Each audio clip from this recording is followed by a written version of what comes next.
The flight is now ready for boarding. Passengers only be on a gate room, please. And no smoking behind the exit. Thank you very much and have a very pleasant flight.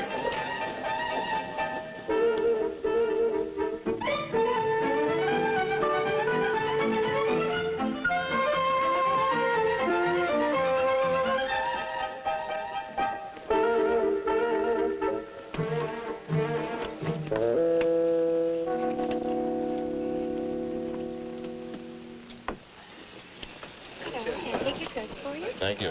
Quite welcome. Thank you. Please, ma'am. Thank you. Well, this traveling by jet is really something, you know. Here we are in Chicago, and 4 hours from now we'll be in L.A. It's hard to believe. You do much flying? Quite a bit. Oh, brother, so do I. I'll bet you I've got as many hours in the air as our pilot up. Well, almost as many anyway. I've been flying for years. Matter of fact, yes, ma'am. May I have your ticket, please? Surely. To Los Angeles? That's right. Mr. Peacock? Yeah, like a bird. Why, hello, Mr. Craig. I didn't recognize you. It's been a long time since you've flown with us. Hope you have a nice trip. Well, thank you. I'm sure I will. You some kind of celebrity or something? Well, hardly. Well, if you don't mind my asking, what kind of work are you in? Well, not at all. I'm with the FAA. Oh, one of those government agencies.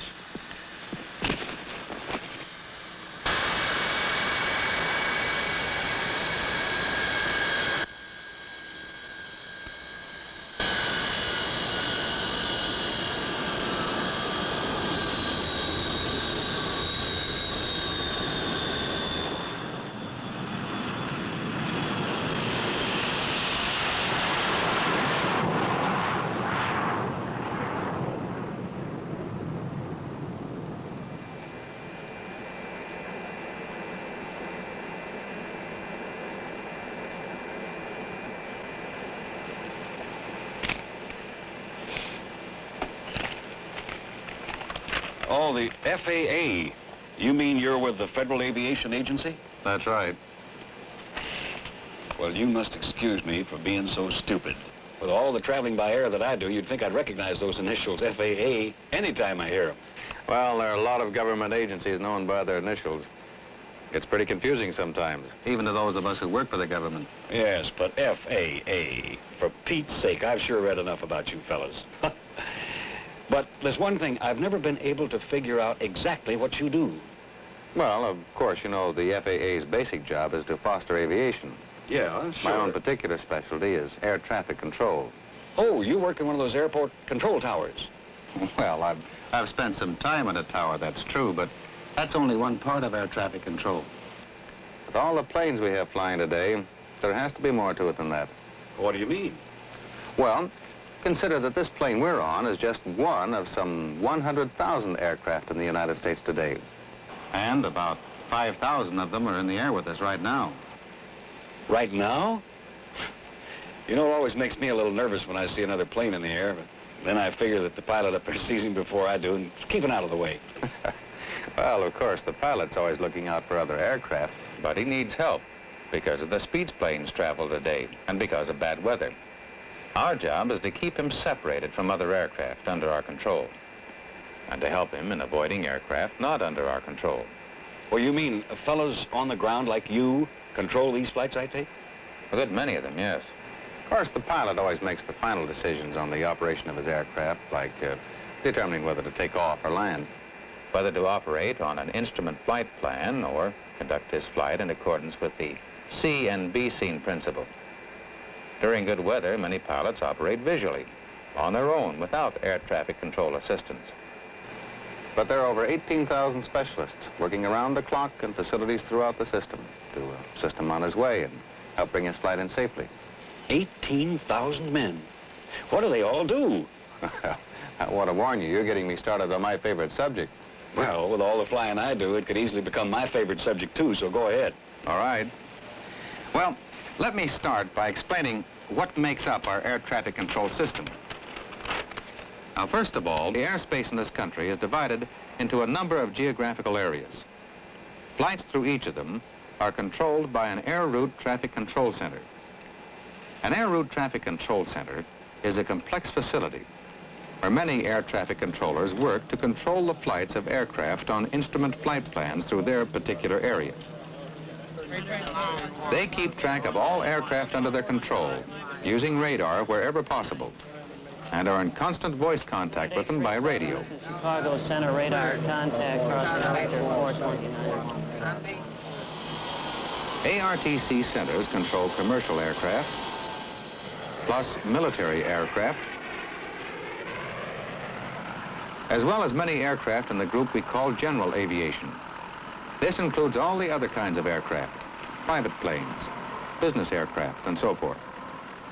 General aviation accounts for about 3/4 of all the civilian flying in the United States today, a sizable part of our workload. All aircraft are served by about 340 flight service stations. Here we provide flight briefing and weather information for pilots, both pre-flight and in-flight. These flight service stations are located at airports throughout the country, and as far east as Puerto Rico, and to the west to Guam and Samoa. And of course, there are more than 270 FAA control towers in service at major airfields. The controllers in these towers provide traffic control services to aircraft taxiing on the field, taking off, and landing. Roger, Continental 21 taxiing a position and hold. An important part of many tower facilities is what we call the radar operations room, a radar-equipped area where controllers handle aircraft as they approach and depart from the field or terminal area.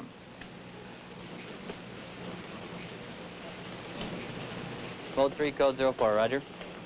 This is one of the most critical jobs in air traffic control because of the complex traffic patterns around many terminal areas. You know, it's hard to believe, but last year in this country, there were more than 26 million takeoffs and landings handled by air traffic controllers. And the number is increasing all the time. That's a lot of airplanes to be responsible for. Yes. And the important thing is this. Every one of those planes is loaded with people. That's the thought an air traffic controller never lets out of his mind. Well, take this plane, for example. These people are more than statistics to us. I don't mean to get dramatic, but every passenger on a plane is a human life that is entrusted in a great measure to the skill and judgment of the pilot and to the air traffic controller. You all must feel a tremendous moral responsibility to the people who fly. You bet we do. You know, I fly someplace every week. I get on board the ship and the plane takes off and I sit back and read a little, talk to my neighbor, snooze a little. Before I know it, we're there. I hardly have given any thought that there might be somebody on the ground who's looking after me. In a way, that's the biggest compliment you could give us in the aviation business.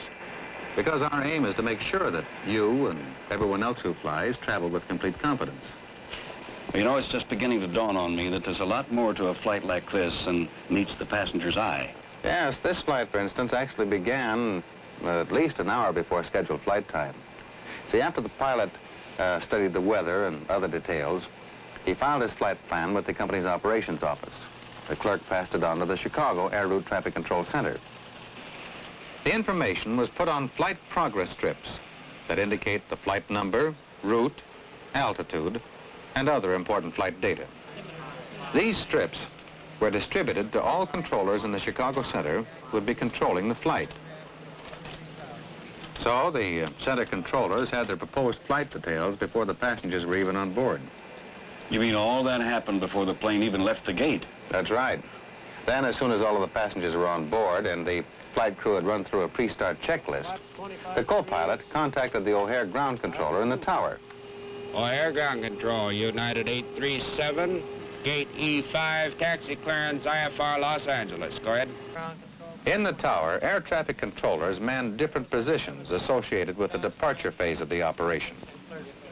United 837, this is O'Hare ground control. Clear runway 32 left, taxi via the outer taxiway.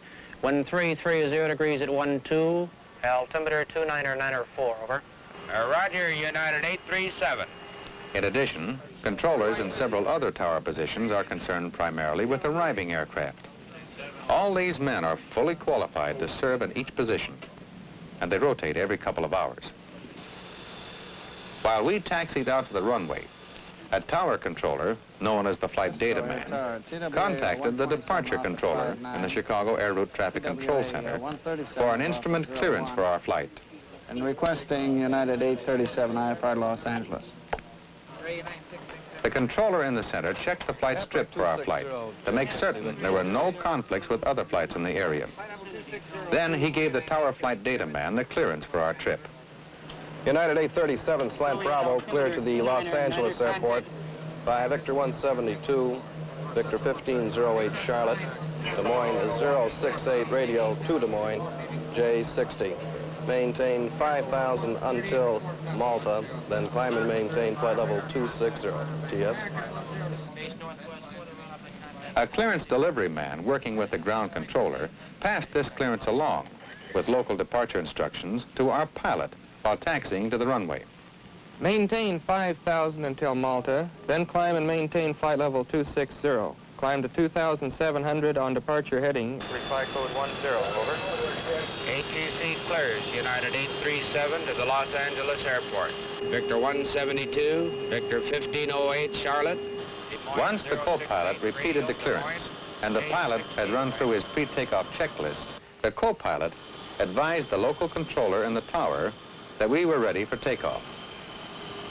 O'Hare Tower, United 837, ready for takeoff, 32 left. When traffic permitted, the local controller in the tower gave us our clearance to take off. United 837, O'Hare Tower, 32 left, cleared for takeoff. The takeoff clearance was heard on interphone by the radar departure controller in the radar operations room below the tower, as well as on radio by our pilots. United 837.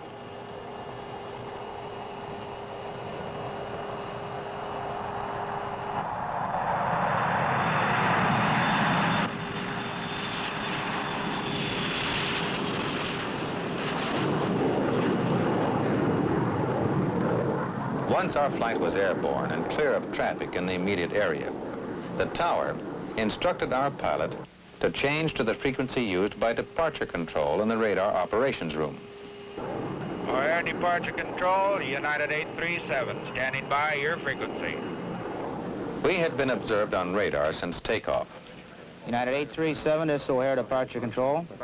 Radar contact, turn left heading 240, intercept Victor 172, over. When we approached the radar control handoff point in O'Hare's terminal area, the departure controller began procedures to hand us off to the Chicago Air Route Traffic Control Center. United 837, intercepting Victor 172. 4 miles from Victor 429er, over. Roger, United 837. Chicago Center, O'Hare departure. Chicago Center, go ahead, O'Hare. United 837, 3 miles east of Victor 429er, code 10.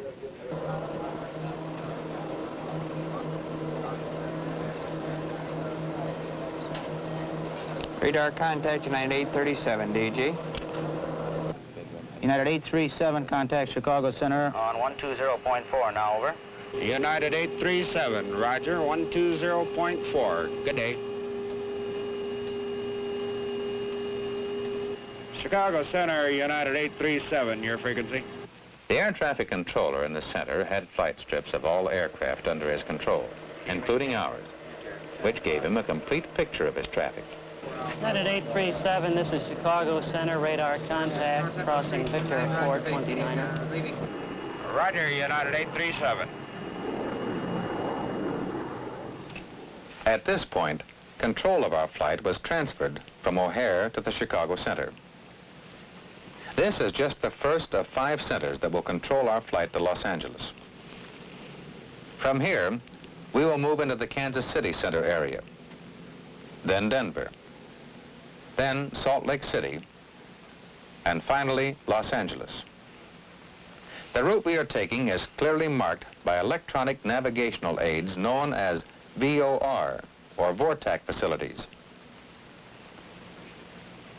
VOR and VORTAC facilities are actually radio navigation stations. They're located all over the country and form the basis of a whole network of highways in the sky. These facilities are operated and maintained by FAA personnel, so pilots will have a dependable, easy-to-use, static-free aerial navigation system. 63 FAA aircraft fly some 50,000 hours yearly, checking and monitoring the accuracy of these facilities. Like all center control areas, Chicago is divided into sectors, almost like several small centers within the larger center. A team of controllers works each sector. Some sectors, such as Chicago's west departure, handle traffic up to 24,000 feet. Other sectors handle high-altitude traffic, aircraft above 24,000 feet. The west departure controller cleared us through his sector to the position we are now.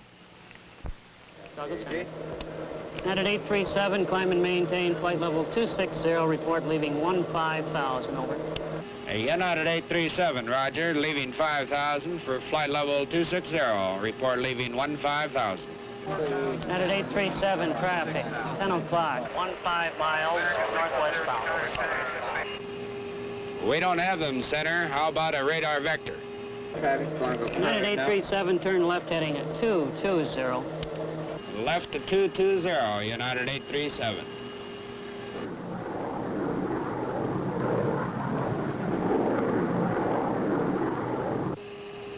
Ladies and gentlemen, this is your captain. Air traffic control is vectoring us by radar to avoid traffic. We'll be back on course in a minute or two. Well, how do you like that? Well, this is an example of one of the services provided by air traffic control. The radar controller turned us away from another target that he had on his scope. Just a little extra insurance. Well, this probably was another aircraft flying visually.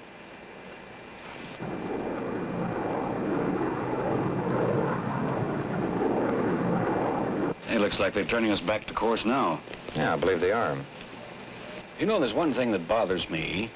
How do you know if this spot on the radar scope is us or someone else?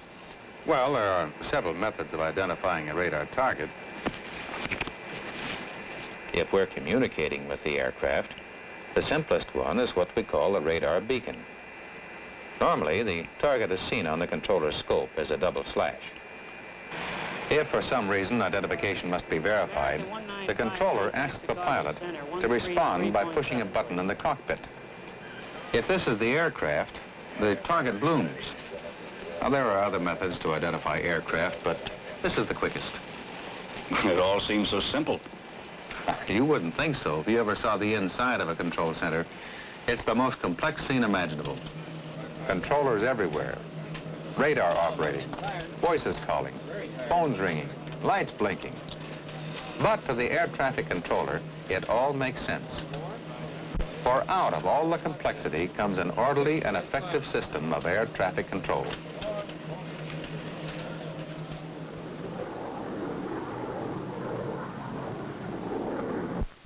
Chicago Center, United 837, leaving 15,000. Go ahead. United 837, roger, leaving 15,000. 15. United 837, 15 miles east of Malta, code 10. Radar contact, change United 837 to code 21. Roger, code 21. 240 in the heading, thank you. United 837, reply code 21 and contact Chicago Center 132.85 now. Roger, United 837, reply code 21, and now changing to 132.85.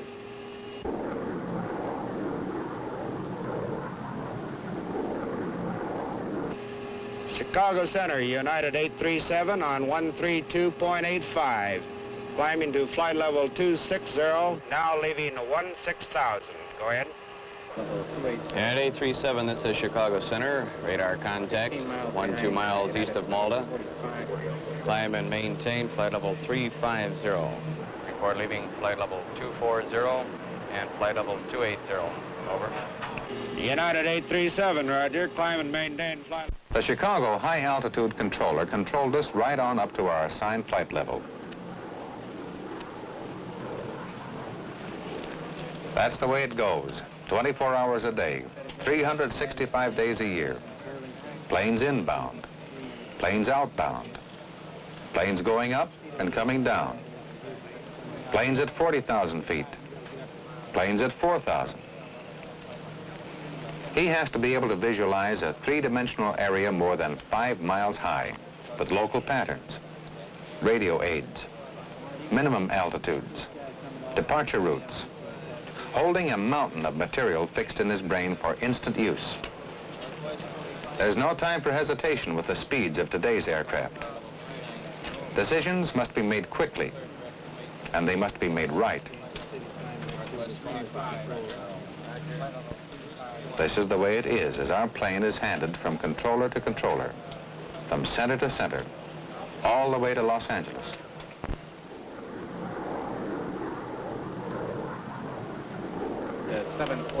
United 837 Chicago Center, contact Kansas City Center now on 132.4. Over. Kansas City Center, United 837. United 837, this is Kansas City Center, radar contact, 5 miles east of Des Moines. Enjoy doing it. Enjoy the traveling. And I represent a real good, I've got an awfully good line. Denver Center, United 837, requesting flight level 310. Headwinds are quite strong here at 350. Go ahead. United 837, Denver Center, stand by. Transfer 27. United 837, unable to approve flight level 310, account converging traffic on J80. United 837, this is Salt Lake Center, stand by this frequency. Los Angeles, go ahead. United 837, 25 northeast of Boulder City, YM. Well, it seems to be obvious to me that it must take a special breed of man to be an air traffic controller. Well, that's what they say. The main thing is the ability to combine quick, accurate decisions with sound judgment. I guess some people just do that a little better than others. Where do controllers come from? Like you, for example. How'd you get started? Well, I was a pilot during the war. Well, that's where a lot of our FAA controllers got their basic experience necessary for the job. Then a lot of our people were controllers in the military service. And then there are some without any experience who showed themselves to be especially suited for this kind of work by showing up well on the aptitude and psychological tests worked out by FAA Civil Air Medical Research Institute. Well, what about training? It must take an awful lot before a man can handle this kind of a job. 2 years of the most intensive training you can imagine, including periods of special training at the FAA Academy in Oklahoma City. Here, trainees learn about such things as aviation weather, We approach the center of the low-pressure system. navigation aids, civil air regulations, flight assistance service, radio telephone communications, and they begin qualification training for their career in an ARTC center, flight service station, or in a control tower. About 605, right turn approved.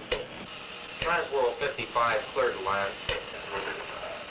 This kind of training makes sure only the best men survive. We do everything we can to find out if they can take the kind of situations likely to occur under actual conditions. Because if they can't, we want to know it now, when no human lives are at stake. Hit air, 06 off, third takeoff.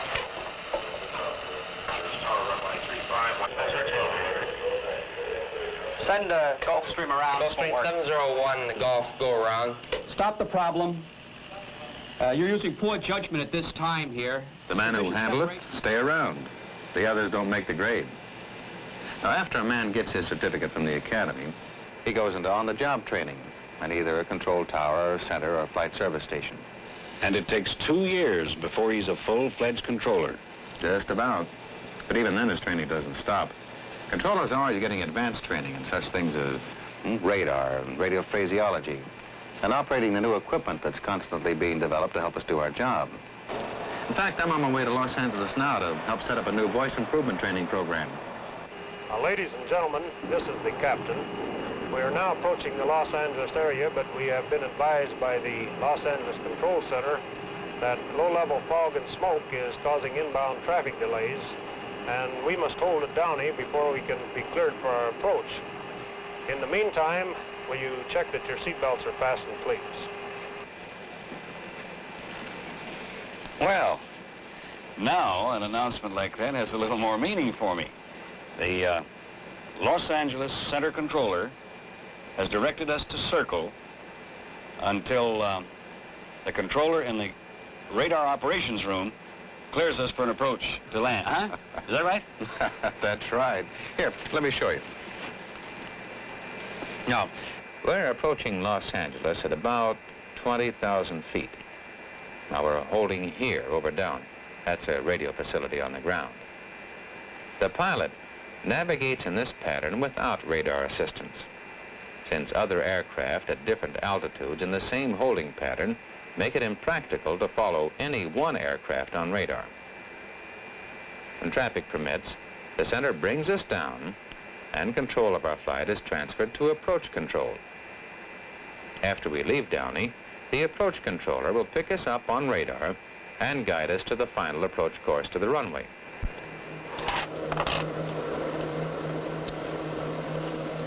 Approach control. United 837 at Downey, leaving 10,000. Your control now.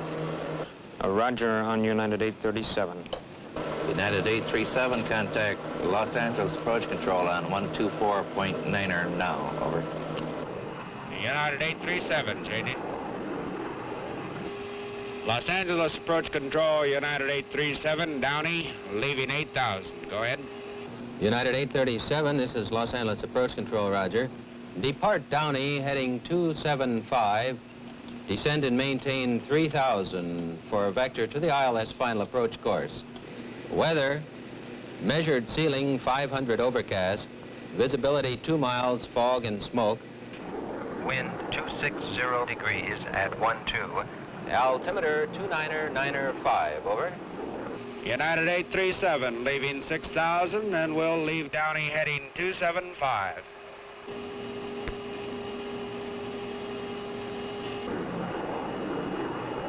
Los Angeles Approach Control, United 837, leaving Downey and 4,000. Go ahead.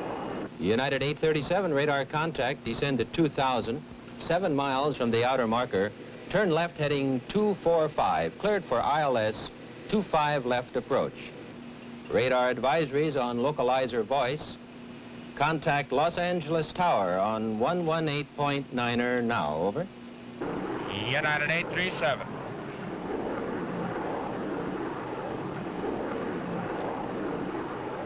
Los Angeles Tower, this is United 837 on your frequency. United 837, this is Los Angeles Tower. Report passing outer marker. Straight in, runway 25 left. Wind 270 degrees at 8, over. United 837. As the pilot makes an instrument approach to the Los Angeles airport, he listens to the radar controller in the radar operations room, as well as to the tower controller. United 837 passing outer marker on course, altitude okay, advise when runway in sight. Los Angeles Tower, United 837, outer marker inbound. United 837, cleared to land. United 837, 4 miles from touchdown, on course, 25 feet above glide path. United 837, 3 miles from touchdown, on course, altitude okay. 3 miles. United 837, 2 miles from touchdown, on course, altitude okay. United 837, runway in sight.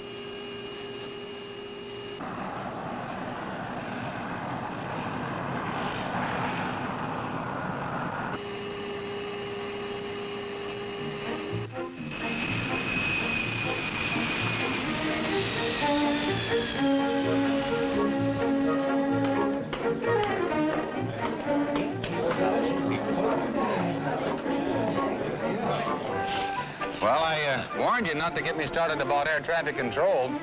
You know, I'm afraid I've talked your ears off. Oh, not at all. I've enjoyed this flight more than any I've ever made.